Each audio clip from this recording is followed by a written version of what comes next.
Right. Before I give the time to Richard, I'm sure Richard has quite a number of lists to discuss.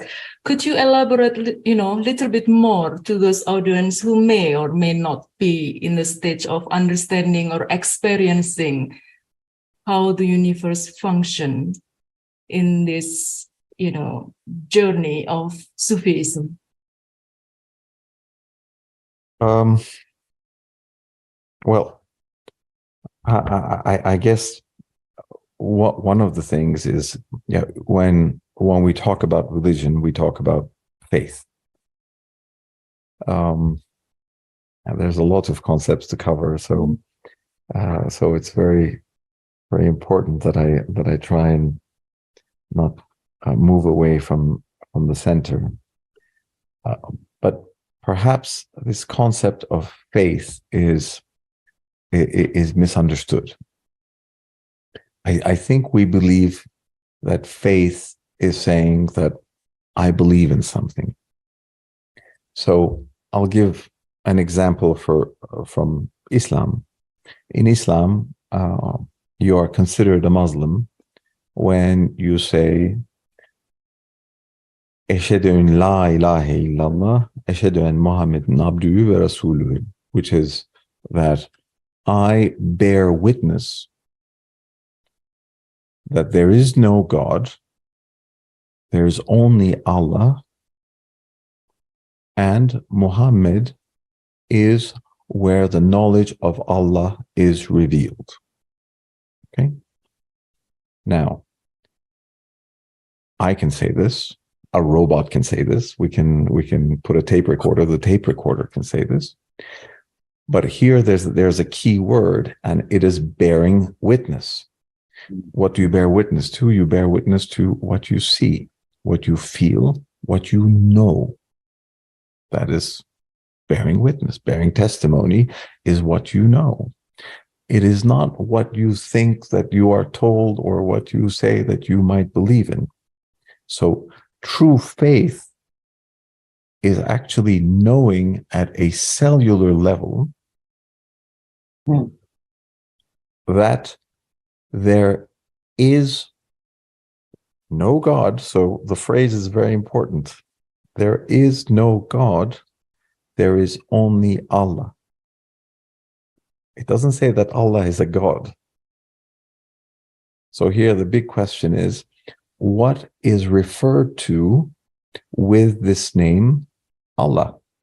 It is apparently not a God in the heavens. Yes. It is apparently not an entity that is distant from us or away from us. It's external. That is external to us. What is referred to by this name?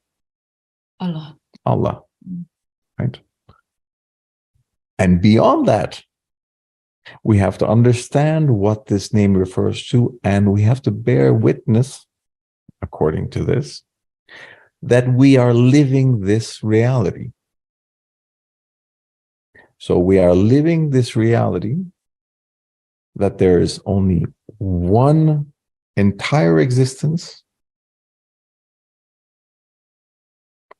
and that we are part of this existence. So if everything is singular, does it stop here and continue from here?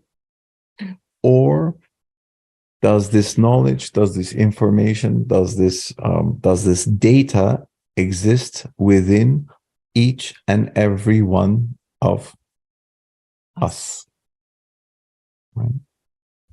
So this is, I guess, the core question to tackle. And, as with other subjects, we always love to teeter around the details, but we always like to avoid the core. Yes. Whereas I think the focus really needs to be on this core. What is meant by all of this, and how does it affect me? What am I? Am I just, the data that forms who I am? So at birth, when the egg is joined with the sperm, and there's a singular cell that is formed, the data that is within that sperm, that within that cell, it is composed of hundreds of thousands or millions of years of DNA from our mothers, the same strings of DNA from our fathers. There's the effects of the sun, the moon, the stars at the moment of our birth, the social environment, the family into which we are born. Some of us are born in Timbuktu, some of us in Washington, D.C., some of us in Istanbul, some of us elsewhere. In Semarang.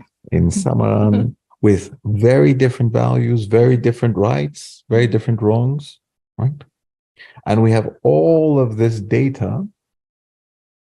And when you combine all of this data, it forms what we call me, I.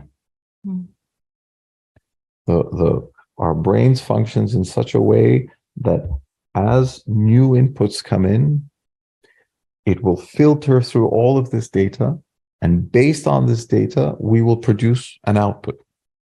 And then we will say something like, I made a decision to have a coffee. I made a decision to turn right. I made a decision to turn left, right? So understanding that all of this data exists within ourselves. All of this data exists amongst all of you. All of this data exists at every point of creation. If we understand this, can we judge any point of creation and say, why is he doing that? Why is she not doing this?